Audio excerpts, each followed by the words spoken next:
At Google I/O 2019, Google announced the rebranding of their smart home devices as Google Nest.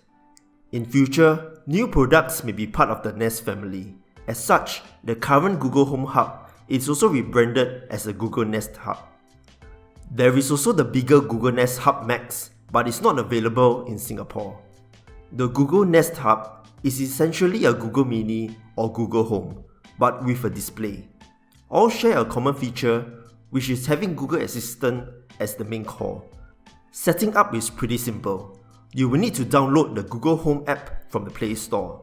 Once you open up the app, it will detect the Google Nest Hub once it's turned on.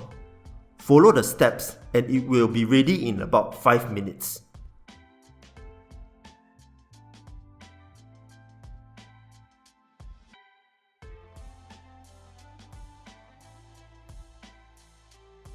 Apart from using your voice to activate Google Assistant, navigating the Google Nest Hub is pretty simple as well.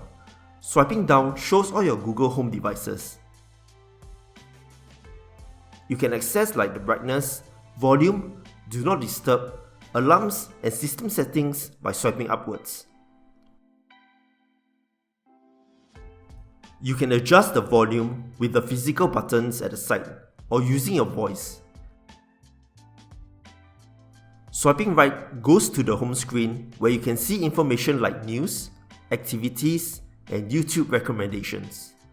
Swiping left brings you back to the previous screen. You can choose what to display, like your photos or a gallery curated by Google. As for hardware, there is a volume rocker on the back at the right side. Pressing both together for 10 seconds will reset the Google Nest Hub. The mute switch is at the top, and the ambient light sensor is above the display. The ambient light sensor automatically adjusts the brightness according to the surroundings. There isn't any camera if you're concerned about privacy issues. The back is covered with a soft fabric that covers the speakers. If you have existing Google Mini or Google Home, they will appear in the Google Home app as long as they are in the same network. This means they are interconnected and you can do some cool things.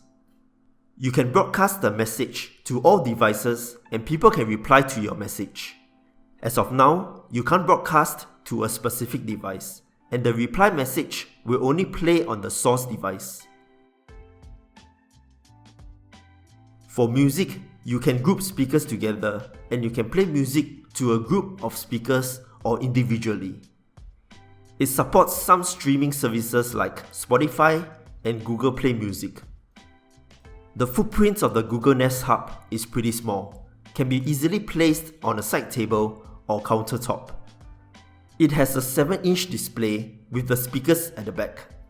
The speakers is quite big and sounds pretty loud. You can definitely hear it across the room.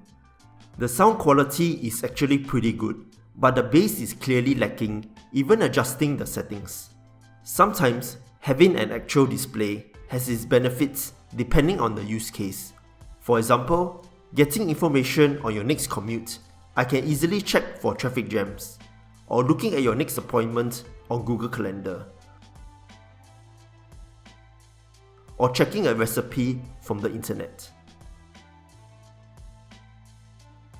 I placed my Google Nest Hub on the TV console, so using it to watch YouTube doesn't make sense since everything will look very small.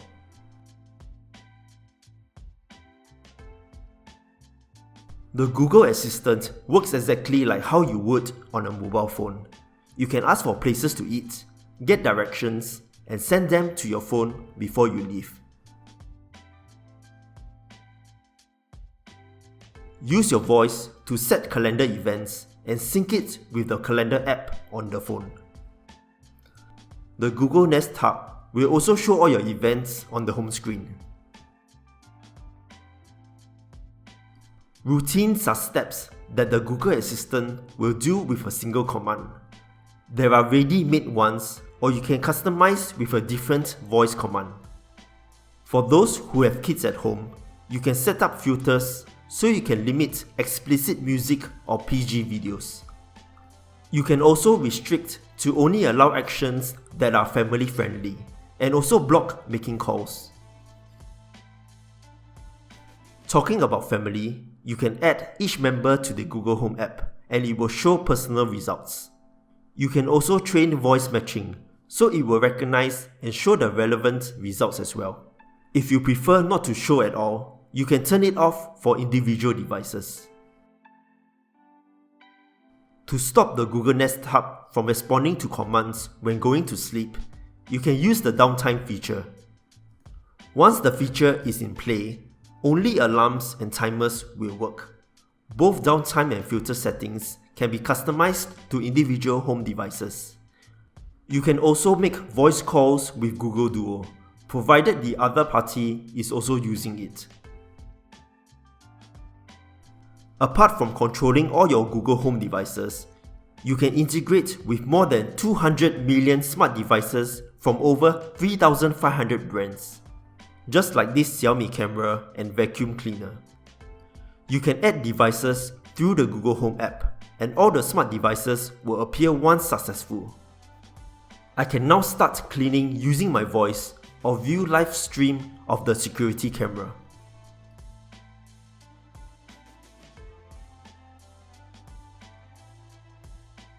My experience using the Google Nest Hub is pretty similar to using the Google Mini and Google Home.